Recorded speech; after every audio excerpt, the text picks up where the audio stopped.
नमस्कार दोस्तों, हमारे भक्ति आराधना चैनल में आपका हार्दिक स्वागत है।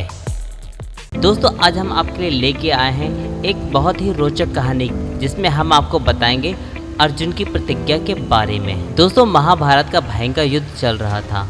लड़ते लड़ते अर्जुन रणक्षेत्र से बहुत दूर चले गए थे। अर्जुन की अनुपस्थिति में पांडवों को पराजित करने के लिए द्रोणाचार्य ने चक्रव्यूह की रचना की। अर्जुन पुत्र अभिमन्यु चक्र भेदने के लिए उसमें घुस गए।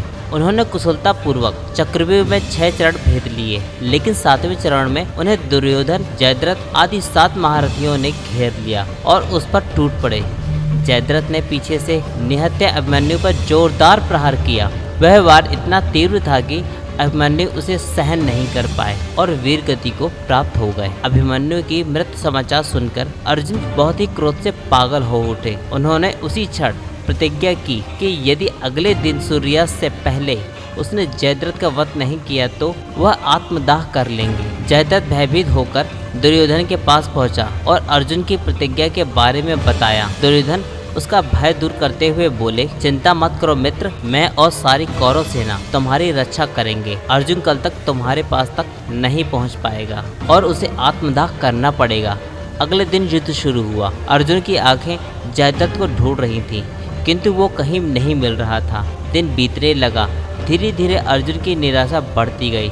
यह देख श्री कृष्ण बोले, पार्थ, समय बीत रहा है और कौरवों की सेना ने जयद्रथ को रक्षा कवच में घेर रखा है, अतः तुम शीघ्र से शीघ्र कौरवों की सेना का संहार करते हुए अपने लक्ष्य की ओर बढ़ो। यह सुनकर अर्जुन का उत्साह बढ़ा और वह जोश से लड़ने लगे, लेकिन जयद्रथ तक पहुंचना मुश्किल था। संध्या होने वाली थी।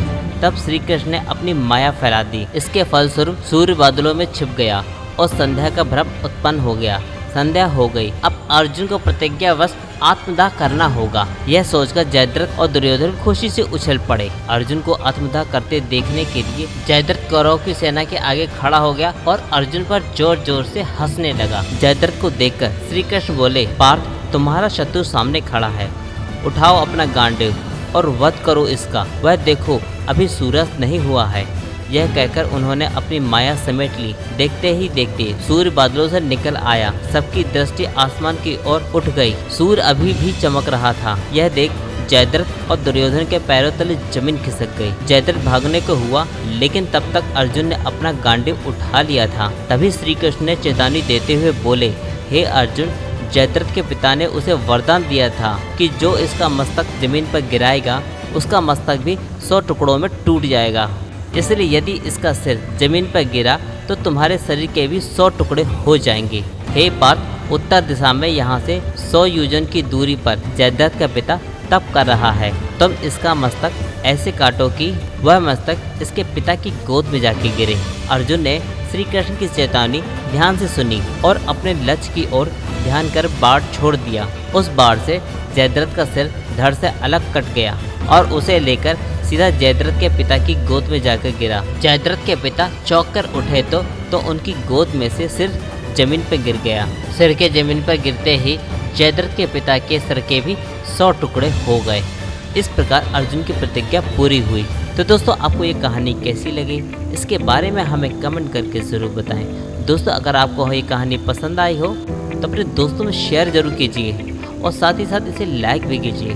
दोस्तों, हमारा ये वीडियो देखने के लिए आपका बहुत बहुत धन्यवाद।